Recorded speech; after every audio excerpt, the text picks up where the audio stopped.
ചില ഹോട്ടലുകളിൽ ഊണിന് നിശ്ചിത സംഖ്യ നിശ്ചയിച്ചിട്ടുണ്ടാകും. ആവശ്യക്കാരുടെ ഭക്ഷണം ഏറിയാലും കുറഞ്ഞാലും ആ വില തന്നെയാണ് വാങ്ങുക. വിൽക്കപ്പെടുന്ന വസ്തു ഇവിടെ നിർണിതമല്ലാത്തതുകൊണ്ട് ഈ കച്ചവടം അസാധുവാകുമോ? കർമ്മശാസ്ത്ര പണ്ഡിതന്മാർ പറയുന്നു, ഏറ്റവ്യത്യാസം ചെറിയ തോതിലായതുകൊണ്ട് വിരോധമില്ല.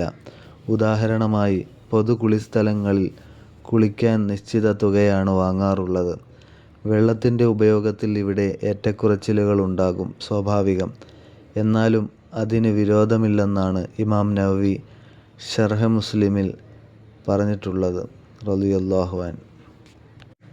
മറ്റൊരു സംശയം, പൂച്ചയെ വിൽക്കുന്നത് തിരുനബി സ്വല്ലല്ലാഹു അലൈഹി വസല്ലമ തങ്ങൾ വിരോധിച്ചതായി ഒരു ഹദീസിൽ കാണുകയുണ്ടായി. നജസായതുകൊണ്ടാണോ ഈ നിരോധനം വന്നത്? കർമ്മശാസ്ത്ര പണ്ഡിതന്മാർ പറയുന്നു, പൂച്ച നജസായതുകൊണ്ടല്ല. അത്തരം ജീവികളെ വിൽക്കുകയല്ല, വെറുതെ കൊടുത്ത് സഹായിക്കുകയാണ് വേണ്ടത് എന്ന അർത്ഥത്തിലാണ് നിരോധനം എന്ന് ഇമാം നവവി റളിയല്ലാഹു അൻഹു